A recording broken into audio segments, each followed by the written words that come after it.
Dan insya-Allah pada malam ini kita akan mengupas hadis yang ke-22 dalam kitab hadis 40 Imam Nawawi, iaitu tajuknya melaksanakan syariat Islam dengan sebenarnya. Ya, melaksanakan syariat Islam dengan sebenarnya. Jadi adakah syariat Islam yang tidak sebenarnya? Adalah. Ya, syariat Islam yang sebenarnya ialah menepati apa yang terkandung dalam nas Al-Quran dan juga hadis Nabi sallallahu alaihi wasallam. Khususnya perkara syarak lah, bila kata melibatkan perkara ibadat, khususnya tak. Sudah pasti dia akan datang situ, sebab sumber hukum kita pun, sumber hukum dalam Islam juga memang bergantung kepada nas Al-Quran dan juga Al-Hadis. Kemudian selain daripada ijma' ulama, qiyas, istisad, istisad dan sebagainya lah. Jadi kita lihat pada matan di sini, An Abi Abdullah Jabir bin Abdullah Al-Ansari radhiyallahu anhu anna rajulan sa'ala Rasulullah sallallahu alaihi wasallam faqala ara'aita idza shallaitul maktubat wa sumtu ramadan wa ahlaltu al-halal wa haramtu al-haram walam azid ala dhalika syai'an a'adkhulul jannah? Qala na'am. Soalannya panjang, jawapan pendek ya. Na'am, dah settle. Ya, sebab apa? Sebab soalan itu melengkapi jawapan. Tak perlu lagi huraian dah. Soalan yang ditanya itu satu soalan yang lengkap. Jadi tidak memerlukan pada huraian, hanya perlu jawab yes or no je lah. Itu dah, ini bentuk soalannya, dan cara bagaimana Rasulullah menjawabnya. Padat, ringkas, tenang. Maksudnya dari Abu Abdullah Jabir bin Abdullah Al-Ansari radhiyallahu anhu bahawa ada seorang lelaki bertanya kepada Rasulullah sallallahu alaihi wasallam. Katanya, ara'aita idza shallaitu maktubat, bagaimana pendapatmu ya Rasulullah jika aku melakukan solat fardu, puasa pada bulan Ramadan, menghalalkan yang halal, yakni melaksanakan dengan penuh keyakinan, dan mengharamkan yang haram. Perkara yang haram diharamkanlah, maksudnya dia jauhi perkara tersebut. Dan aku tidak menambahkan selain itu sedikit pun. Tak ada tambah-tambah, tak ada kona-kona, tak ada nak tambah make up sana, hijau sikit, tak ada, tak ada. Macam itulah aku buat, seperti mana dinyatakan dalam nas Al-Quran juga Al-Hadis. Aku hanya buat rukun-rukun Islam sahaja, tanpa aku menukuk tambah-tambah, aku meletakkan satu lagi kelebihan yang tak ada budak. Dia tak modify langsung pun, dia buat original seperti mana yang saya tunjuk. Maka adkhulul jannah, adakah aku akan masuk syurga? Ya, dengan hanya aku melakukan perkara-perkara wajib saja, tidak ada tambahan lain. Mana ada solat sunat ke, puasa sunat ke, dan setiap ibadah itu pula dia tidak ada perkara-perkara bid'ah yang dia buat. Jadi adakah dia layak untuk masuk syurga? Nabi SAW jawab, dia pendek, na'am, ya, settle.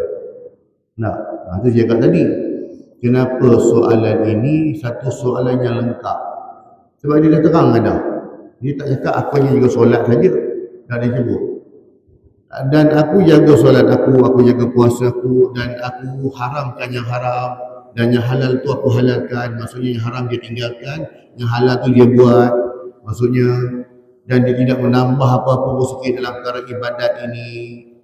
Adakah layak untuk ke syurga? Disebabkan jawapan itu dah padu dah. jawapan tu dah komplit. Jadi tak payah lagi nak urai lagi dah. Naam je lah. Ya je lah, apa lagi nak kata. Ya, ini ya bala bentuk bagaimana sahabat bertanya dan bagaimana Rasulullah beri jawapan. Tak payah nak kona-kona lagi dah.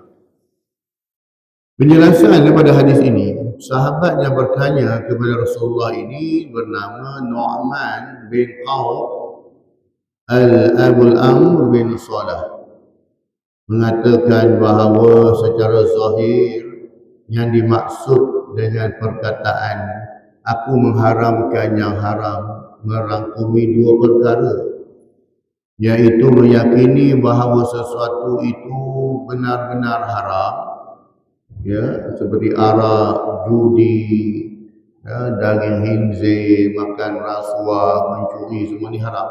Maka dia pun, ya, memang dia kata tu haram, dia tak ubah hukum pun dan tidak melanggarnya. Makanya haram, okey, benda ni haram, aku tak buat. Hal ini berbeza dengan perkataan menghalalkan yang halal. Wa halal tu al-halal, dan dalam disebut yang mana cukup meyakini bahawa sesuatu benar-benar halal sahaja. Dia cukup yakin saja. Tapi perkara haram, dia yakin dan dia tinggalkan. Pengarang kitab Al-Mufhim mengatakan secara umumnya bahawa Nabi SAW tidak mengatakan kepada orang yang bertanya di dalam hadis ini sesuatu yang bersifat tatawwu sunnah. Hal ini menunjukkan bahawa secara umum boleh meninggalkan yang sunnah. Ya, dia tak buat pun solat sunat qabliyah ba'diyah, dia tak buat pun solat puasa Isnin Khamis, tahajud pun tak bangun. Ya, dia hanya buat yang wajib je. Ya, tetapi kita kena ingat, walaupun dia hanya buat yang wajib yang sebut tadi itu Islam, tapi dia menghalalkan yang halal dan mengharamkan yang haram. Tak mengumpat orang sebab mengumpat tu perbuatan haram. Tak fitnah orang sebab fitnah tu dosa besar. Dia tak buat lah. Jangan kita fikir hanya, oh dia ni memang dia jaga semayang saja dah, so saya tak buat. Aku pun nak buat macam tu jugalah. Ya boleh. Dengan syarat jaga lidah kita lah. Jaga mata kita, jaga hati kita ni. Boleh dah jadi macam dia. Kan? Sebab dia boleh jaga. Kita yang tak berapa nak boleh sangat ni, maka kita kena banyakkanlah ibadah sunat kita. Yang tak berapa nak banyak amal ibadah ni. Sebab apa? Kita nak meraih rahmat Allah SWT. Yang dia ni tadi, sebab dia jaga benda-benda yang fardu, rukun-rukun Islam dia jaga, dalam masa yang sama, dia menjaga perkara yang haram, menjaga perkara yang halal. Maka dia selamatlah dia. Nak jadi macam dia boleh, tapi kena ikut cara dia lah. Jangan fitnah orang, jangan mengumpat orang, jangan suuzon dekat orang. Ya. Jangan ada hasad pada orang lain. Boleh insya-Allah dapat dulu syurga lah. Akan tetapi orang yang meninggalkan yang sunnah dan tidak mahu melakukannya sedikit pun, maka ia tidak memperolehi keuntungan yang besar dan pahala yang banyak. Ya. Bolehlah masuk syurga. Tapi tingkatan syurga kita ini bergantung pada amalan kita. Lepas masuk syurga tu insya-Allah adalah tingkat mana, tingkat paling tinggi ke, tingkat tengah ke, tingkat rendah ke. Ya, bergantung pada tu. Sebab setiap amalan sunnah ini dia ada ganjarannya. Seperti mana kita jaga solat sunat fajar. Solat sunat sebelum solat subuh. Lepas Bilal azan subuh tu, maka kita bangun, kita buat 2 rakaat. Solatul fajar atau solat sunat fajar ini khairun minad dunya wa ma fiha. Solat sunat fajar ini lebih baik daripada dunia dan seisinya. Kita buatlah. Ganjaran dia besar kan. Jaga solat sunat duha, jaga solat tahajud kan. Jaga buat dapatlah ganjaran yang banyak. Nak bezakan tingkatan syurga kita nanti. Lepas masuk lepas dah lah. Ya. Akan tetapi barang siapa terus menerus meninggalkan hal-hal yang sunnah, bererti telah berkurang berat agamanya dan berkurang pula nilai kesungguhannya dalam beragama. Ini khususnya orang macam kita ni lah. Yang dosa-dosa kecil ni yang kita tak sedar yang kita buat. Dosa-dosa besar tak buat lah kot, no? Judi tak kot. Ya, minum arak tidaklah. Berzina insya-Allah lah minta jauh. Ya, bunuh orang tidaklah kot. Kan? Tapi yang masalah kita yang dosa-dosa yang kita tak sedar. Yang pada sekat kita tak ada apa-apa pun. Menyebarkan fitnah. Tak sedar pula. Al-fitnatu asyaddu minal qatli. Fitnah itu lebih dahsyat, lebih teruk daripada membunuh. Itu dosa besar tu. Kan? Kita tak sedar benda tu. Kadang-kadang kita buat, dia tak fikir, tak terasa pula dia dosa besar. Ya? Dah lah buat dosa besar pula tu, tak minta maaf pula tu. Itu yang ada tadi. Sebab itulah orang macam kita ni, orang awam yang bisya-bisya ni, maka banyak-banyak ala solat sunat, banyak-banyak ala sedekah. Kurang-kurangnya dia cover kita punya dosa-dosa kecil. Dosa-dosa kecil ini terhapus dengan cara kita buat perkara-perkara sunat tadi ya. Ya, jaga dengan kita berwudu, dengan kita solat sunat, jaga solat fardu tu cantik, tamam 5 waktu, buat di awal waktu kan, insya-Allah. Terhapuslah dosa-dosa kecil. Adapun dosa-dosa besar tadi, memfitnah orang tadi yang kita sebarkan melalui WhatsApp, ya, ini kita benda yang belum pasti, tak tabayun dulu dah, terus sebar je kan, rupa-rupanya fitnah. Maka nak menjawabnya tu penat sikit lah. Ya, dia tak ada cara lain lah bertaubat lah kita. Ya, sebab apa? Dia termasukkan dosa-dosa besar. Barang siapa meninggalkan yang sunnah kerana sikap meremehkan atau membencinya, maka hal itu merupakan perbuatan fasik yang patut dicela. Kau dah nak buat itu kau punya hal, tapi jangan cela amalan-amalan sunnah ni. Ada orang nak simpan janggut ke, ada orang dia nak berpakaian, bukan dia pakaian tu segi dari syaraf lah. Amalan-amalan dia jaga, ya, zikirnya dia jaga, kan? Dia berselawat kata Nabi SAW. Ya, jangan kita remeh-remehkan, jangan anggap kecil benda tu. Sebab amalan yang kecil-kecil inilah bila mana dibuat secara konsisten, secara istiqamah, dia akan jadi satu pahala yang besar. Sikit-sikit, lama-lama jadi bukit. Bezanya amalan sunnah dengan amalan yang tak sunnah yang kita buat biasa. Contoh saya beritahu, macam kita buat perbuatan yang harus. Kita berjalan, kita makan, berpakaian. Berpakaian itu bukan maksudnya jubah serban. Berpakaian sunnah itu ialah pakaian yang menutup aurat dan juga tidak memberi fitnah pada orang. Ya, antaranya itulah juga. Bukan kita kata mesti serban, jubah dah, dia tak masuk. Biasanya pakaian adat je lah.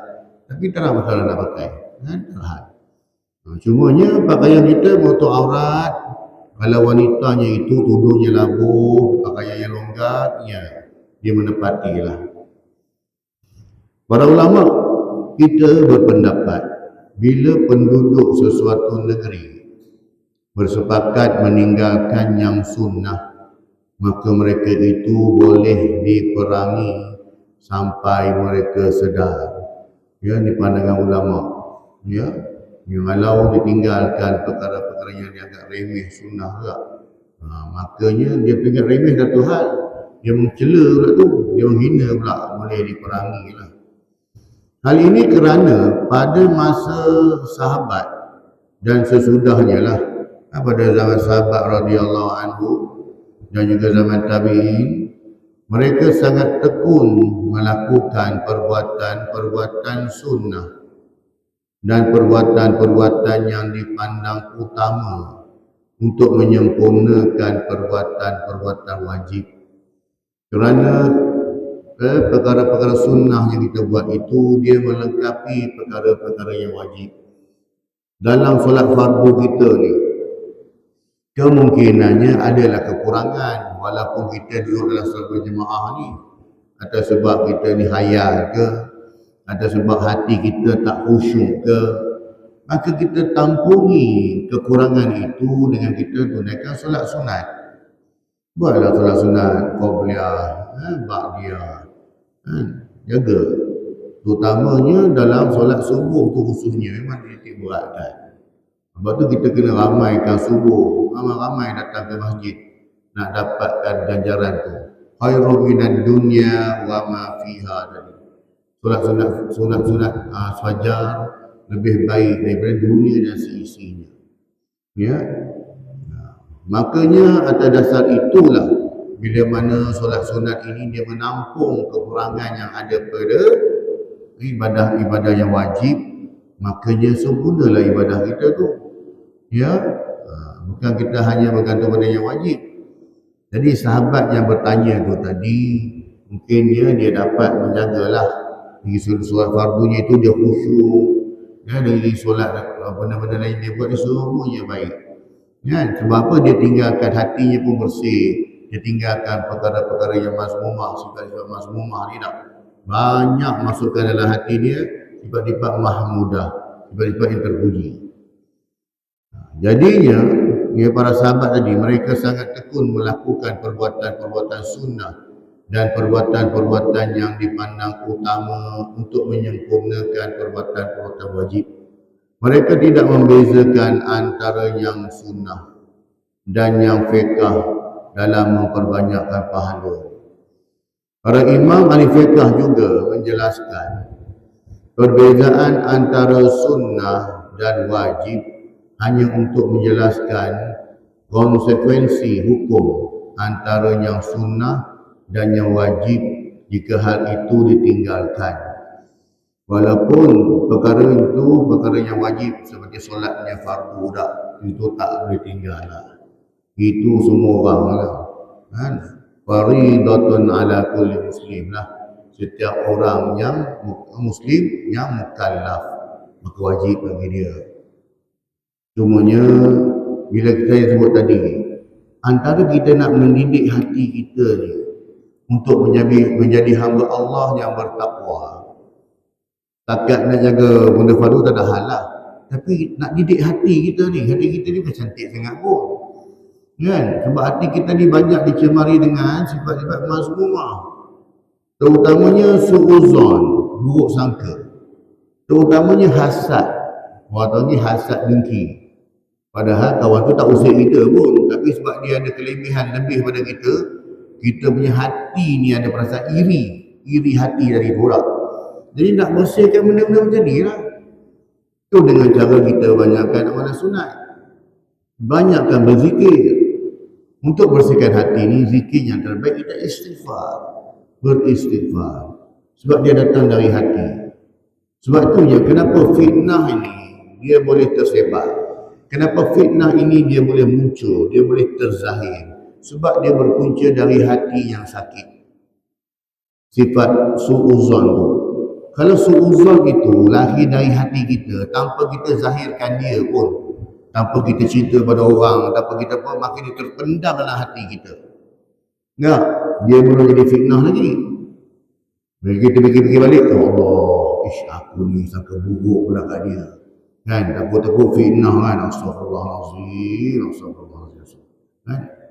Tapi bila benda itu lahir dari hati kita, perasaan iri tadi, cerita pada orang, dan cerita yang kita sampaikan ke orang tak benar pun, maka jadilah dia fitnah. Ya? Sebab tu kata tadi, fitnah tu lebih dahsyat daripada membunuh. Sebab apa? Kalau membunuh ni, kita boleh bunuh satu jiwa je. Kan? Tapi kalau fitnah ni, dia boleh bunuh banyak jiwa dah. Jadi atas sebab fitnahnya tadi, semua orang pandang buruk pada individu ni tadi. Atas fitnah yang kita sebarkan. Sedangkan yang individu tadi tak macam tu pun. Ya? Terutama akhir zaman, tuan-tuan, saya selalu pesan. Kalau dulu pun zaman-zaman fotografi pun, ya, orang kata apa, one picture can give 1,000 meanings. Satu gambar, sekeping gambar boleh memberi 1,000 tafsiran, 1,000 makna. Tapi hari ini dengan teknologi yang canggih-canggih ni, artificial intelligence, orang panggil AI. Ya, bukan AR, AR tu AR badul, di AI. Nak AI. AR pun ada, ya, AR pun ada sebenarnya. Ya. Jadi AI tu bahaya tuan-tuan. mudah sangat nak memfitnah seseorang. Memang very very simple. Orang yang tahu gunakan AI, dia boleh ambil muka orang ni, dia boleh buat muka orang ni bercakap, dan suara tu suara dia, suara orang tu sendiri, dan dia boleh olah, dia boleh set apa perkataan, apa ucapan yang dia cakap, dia set orang tu dia cakap gunakan AI. Oh kan, sebab saya buat tesis saya buat berkaitan dengan ni juga, AI lah, gunakan teknologi ni kan. Bila kita tengok macam ni, kalau salah guna tuan-tuan, dia ibarat pisau yang kita bagi pada budak 5 tahun, budak 4 tahun. Pisau yang tajam tu. Ataupun kita bagi senjata api pada budak-budak yang umur 5 tahun. Kau pergi ambil ni pistol ni, kau pergi main tembak-tembak, habis. Cukup bahaya kalau disalahgunakan. Ya. Sebab apa tuan-tuan? Dengan teknologi hari ini boleh menyebabkan suami isteri berpisah. Memang dia boleh buat. Ya, dengan hari ini dia boleh buat jenayah colek. Dia boleh gunakan wajah ayah dia tu, suara ayah dia. Kau tak percaya, ayah kau suruh pakcik ambil kau dengar ayah kau cakap. Ni tengok suara ayah kau cakap. Memang suara ayah dia. Ya. Tapi kalau tapi dia ada teknik, kita nak tahu bagaimana ni gambar ni ataupun video ni, video AI ataupun original kan. Tapi betul-betul kena tahulah, baru kita dapat tahu dia tak pasal. Kalau tengok sekali imbas, memang very original lah. Tu cakap tuan-tuan, hati-hati. Fitnah zaman, betul lah Rasul sebut tadi. Fitnah zaman ini cukup dahsyat. Kan? Pada kita dahsyat, kita ingat tak? Memang dahsyat sembuh dengan teknologi yang ada hari ini. Ya, jadi jangan kita cepat melatah. Tersebar apa-apa benda tak? Jangan cepat nak respon tu, nanti sabar sekejap. Tabayun dulu. Tabayun. Quran pun sebut, in ja'akum fasiqun binaba'in fatabayyanu. Datang berita pada kamu satu daripada orang yang fasik terutamanya, hati-hati, jangan terus nak telan. Sebab nanti akan menyebabkan kamu akan menyesal nanti atas perbuatan kamu, atas sangkaan kamu tadi. Jadi berhati-hati, jangan terus nak telan, jangan terus nak sebarkan. Nanti dulu, sabar sekejap. Ya, biar orang semua kita tengok kita baru ni. Ya, rimbang. Takut-takut kita termasuk dalam orang yang menyebarkan fitnah.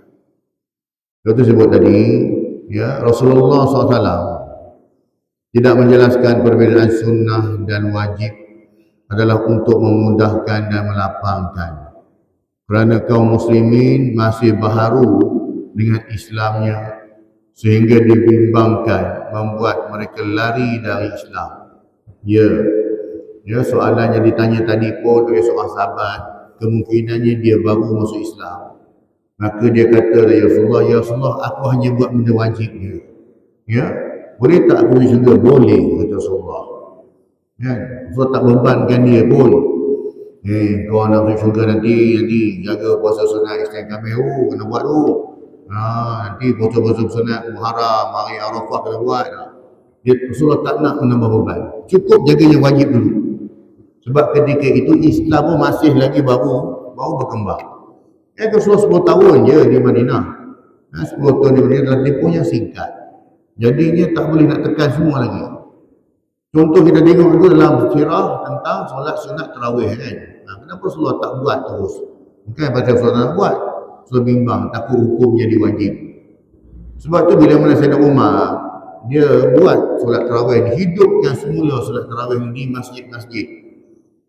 Bukan bermakna Sayyidina Abu Bakar, khalifah yang pertama, meninggalkan solat sunat tarawih. Tak, buat. Tapi masing-masing lah. Sebab ketika itu Sayyidina Abu Bakar dia nak betulkan balik negara, nak adjust balik.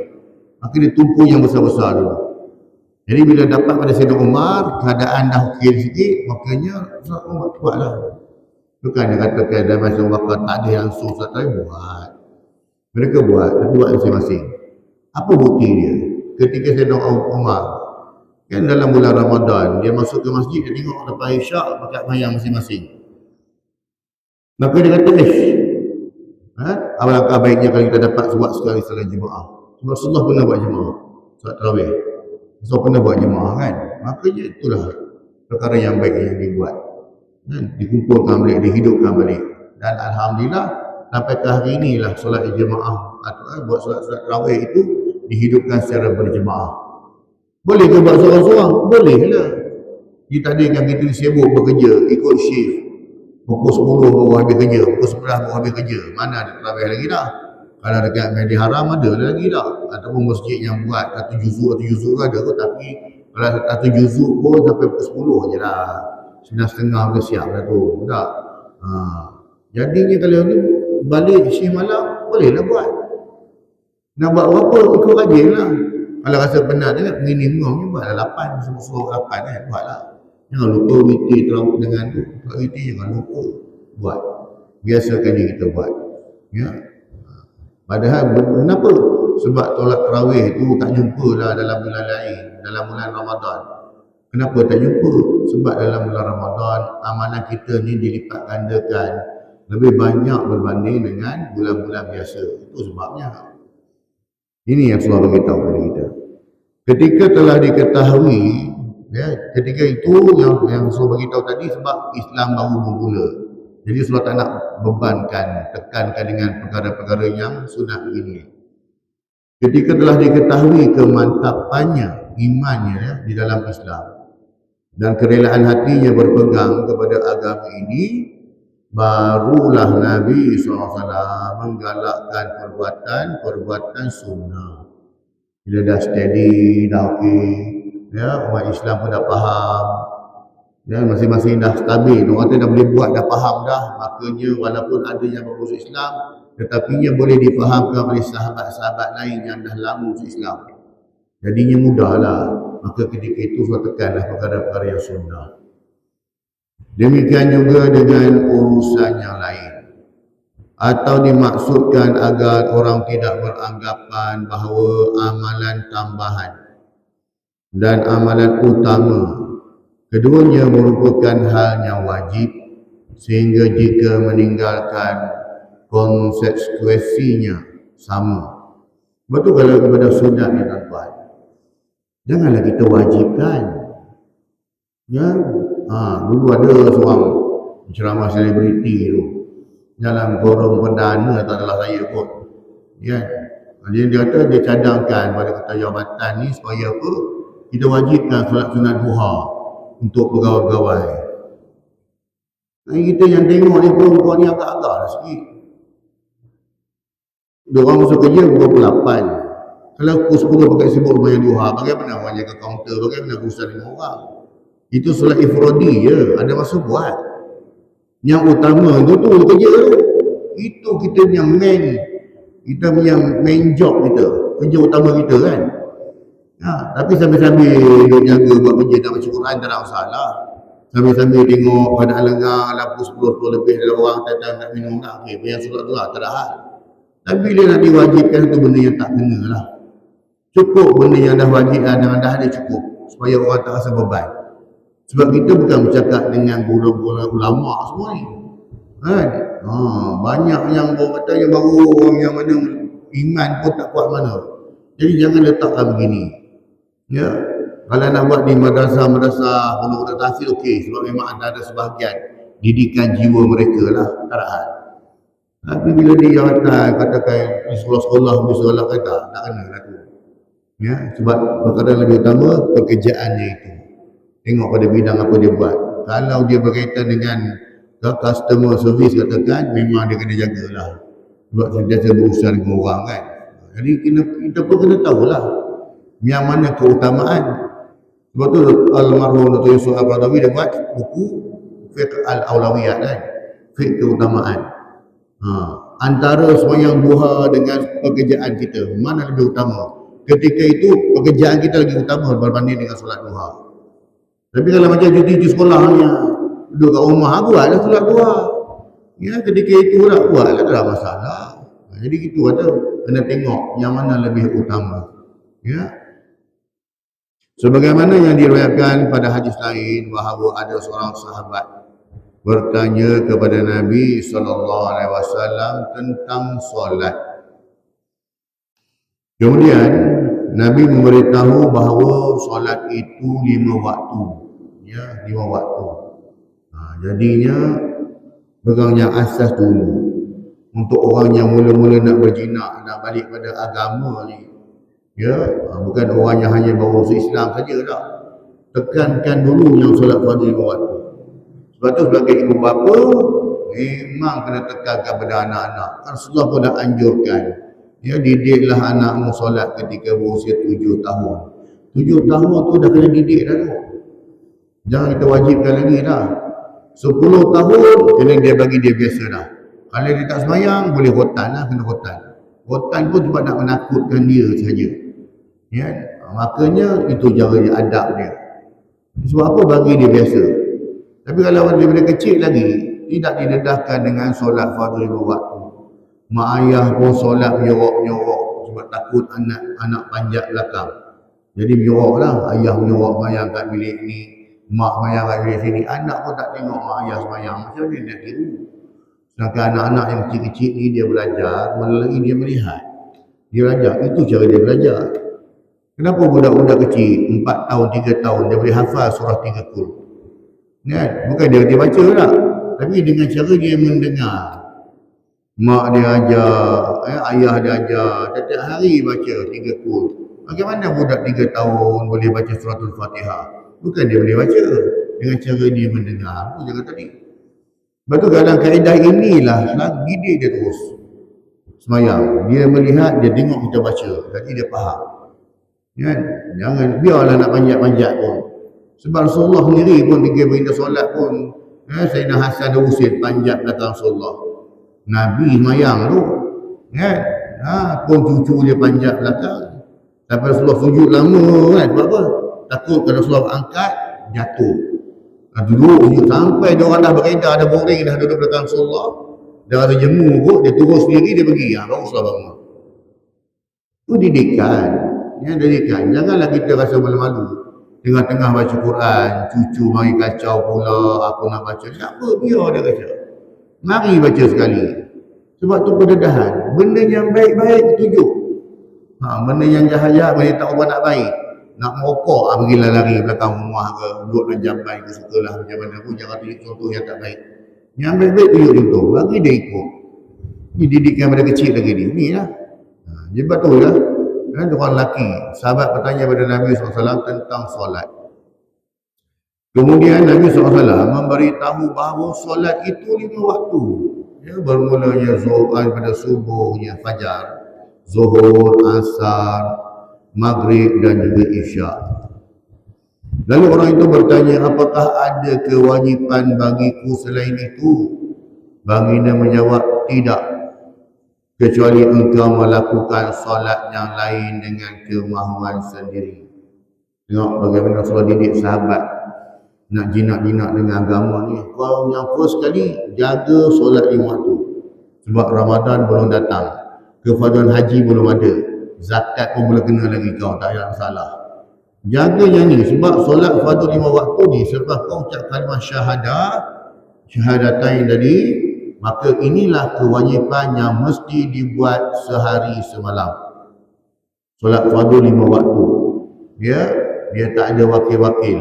Untuk ibadat dan untuk rukun Islam yang lain boleh diwakilkan. Puasa ke, haji ke, zakat dalam salah. Tapi dalam bab solat, no. Setiap orang ni dia kena buat sendiri. Walaupun dia sakit. Sebab apa?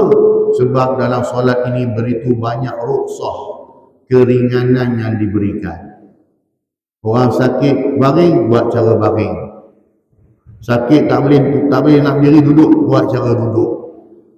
Sebab tu pada saya, solat orang yang duduk ini, dia tidak ada satu standardized. Secara umum boleh. Yang duk cerita dalam YouTube, duk tunjuk dalam TikTok, dia kata macam ni, kata macam itu, standardnya boleh. Tapi tak semua orang sama macam tu. Ada orang yang betul, dia boleh jalan, tapi dia nak jadi lama memang dia tak boleh. Itu atas masing-masing. Ya, nanti kau jawablah depan Tuhan, janganlah masalah pun. Masing-masing buat. Sebab dia tidak ada satu standard, mesti begini. Bagi orang yang solat duduk, di atas kursi, cara dia mesti begini. Tidak. Tidak ada satu benda khusus di atas standard. Sebab atas masing-masing, atas kemampuan masing-masing. Ya, Cuma bagi orang yang sihat, dia tak ada excuse. Kena bagi cukup 13 rukun. Kau berdiri tegak, niat, takbir, semua kena komplit. Bagi orang yang sihat. Bagi orang yang uzur, memang terangkat. Ya, memang terangkat bagi dia. Sebab tu saya kata tadi, untuk panduan umum betul. Untuk panduan umum sahaja. Tapi untuk individu tersebut, mungkin berbeza-beza. Ada orang, dia boleh semayang duduk, dan dia tak boleh nak sujud atas kapet, atas sejadah. Dia sujud syarat saja. Kan? Sebab tu saya pun tak syorkan. Kenapa kita nak sujud? Kita kena letak papan sujud tu pula. Tak ada kena-mengena pun. Ya, sujud buat syarat je. Bukan sebenarnya seolah-olah kita nak meletakkan diri kita ni macam kita sujud di atas tanah. Sujud atas kapet, atas sejadah dah. Cukup syarat. Tak perlu nak letakkan papan kat depan tu pula. Tak ada masalah pun. Tapi kalau kau kata tak apa ustaz, saya kata ustaz tu kata pulang masing-masing lah. Tu saya kata tadi.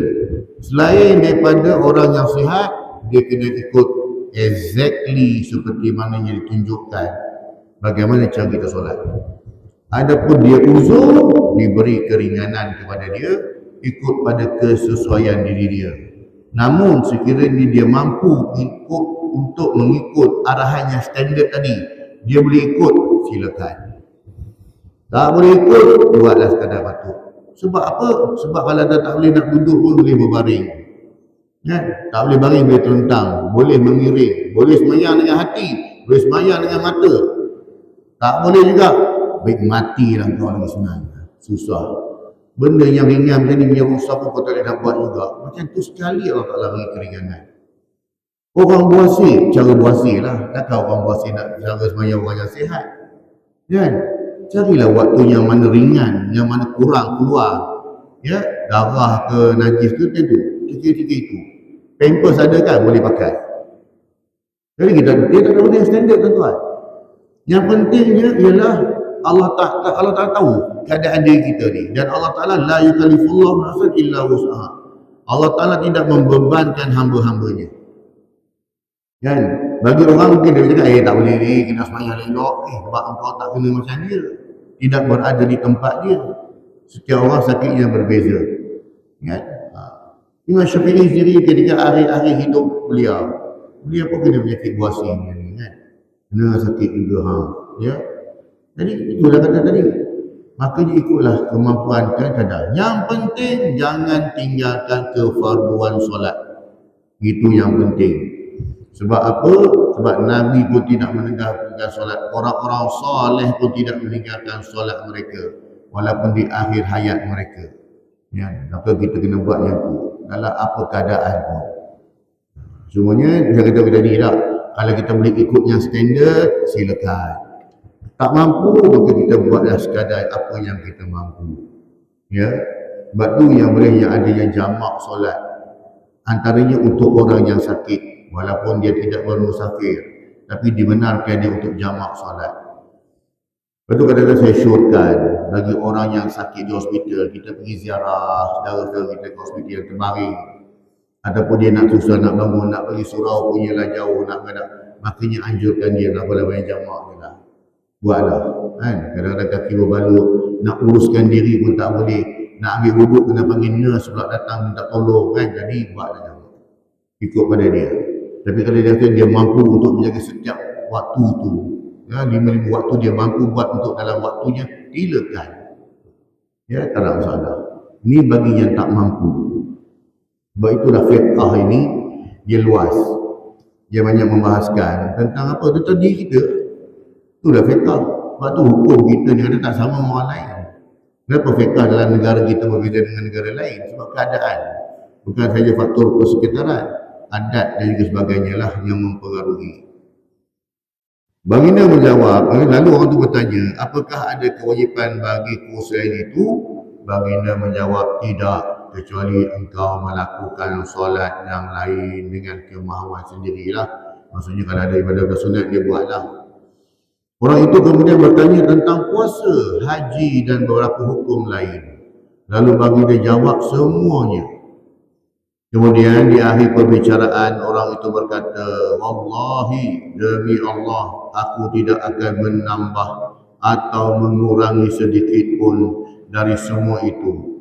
Nabi SAW bersabda, dia akan beruntung jika benar. Ya, kalau kau jaga sungguh-sungguh ibadah ni, tanpa kau tambah dia, tanpa kau kurangi dia, tanpa kau buat benda yang mana yang tidak seperti mana saya tunjukkan, insya-Allah dia akan jadi orang yang beruntung.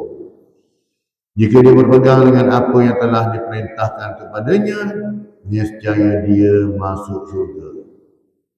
Artinya, bila dia memelihara hal-hal yang diwajibkan, melaksanakan dan mengerjakan tepat pada waktunya. Lepas sebut tadi, as-salatu ala waktiha, khairul amal as-salatu ala waktiha. Sebaik-baik amalan ialah solat pada waktunya. Tanpa mengubahnya, maka dia mendapat keselamatan dan keberuntungan yang besar. Alangkah baiknya bila kita dapat berbuat seperti itu. Barang siapa dapat mengerjakan yang wajib, lalu diiringi dengan yang sunnah, nescaya dia akan mendapatkan keberuntungan yang lebih besar. Kita solat-solat wajib dan kita buat ba'diyah. Katakan buat solat-solat isyak, dan azan isyak kita buat solat-solat qabliyah. Habis solat isyak kita buat solat-solat ba'diyah. Beruntung kita. Perbuatan sunnah yang disyariatkan untuk menyempurnakan yang wajib. Sahabat yang bertanya tersebut dan sahabat lain sebelumnya, dibiarkan Nabi SAW dalam keadaan seperti itu untuk memberikan kemudahan kepada kedua orang itu hingga hatinya mantap dan terbuka memahaminya dengan baik serta memiliki semangat kuat untuk melaksanakan hal-hal yang sunnah sehingga dirinya merasa ringan melaksanakan. Betul saya tekankan yang fardu. Ini kau kena jaga betul-betul. Dah dapat jaga yang fardu ni 5 waktu, okey, tambah lagi lah dengan solat-solat sunat qabliyah ba'diyah. Dah boleh jaga qabliyah ba'diyah ni, masuk pula bab tahajud. Boleh ke tahajud ataupun jaga dulu solat sunat duha, solat-solat isyraq, aku buat. Jadi kita dah biasakan diri kita. Ini kadang-kadang yang fardu pun tak dijaga. Yang sunat memang ke laut. Ada orang pula yang fardu pun dia tak jaga. Sunat dia cukup jaga. Ini yang pelik juga ni. Yang duha, isyraq, jaga dia. Kan? Maghrib pukul 8.9 minit atau pukul 8.5 minit maghrib. Asar pukul 6.50. Tapi duha on time. Ini kena betulkan balik mindset dia lah. Settlekan yang wajib buat pada waktunya, sebab itulah sebaik-baik amalan. Wallahualam tuan-tuan. Jadi alhamdulillah, syukur kita kepada Allah. Selesai kita mengupas hari yang ke-22. InsyaAllah pada kuliah yang akan datang kita akan mengupas pada hari yang ke-23, iaitu suci adalah sebahagian dari iman, ataupun kebersihan itu sebahagian daripada iman. Sungguhnya apa yang baik itu kepada Allah SWT, sebarang kelemahan dan kekurangan yang ampun dan maaf daripada kelemahan diri saya sendiri. Semoga Allah kurniakan kepada kita kefahaman dan kekuatan untuk kita amalkan dan sampaikan, insya-Allah.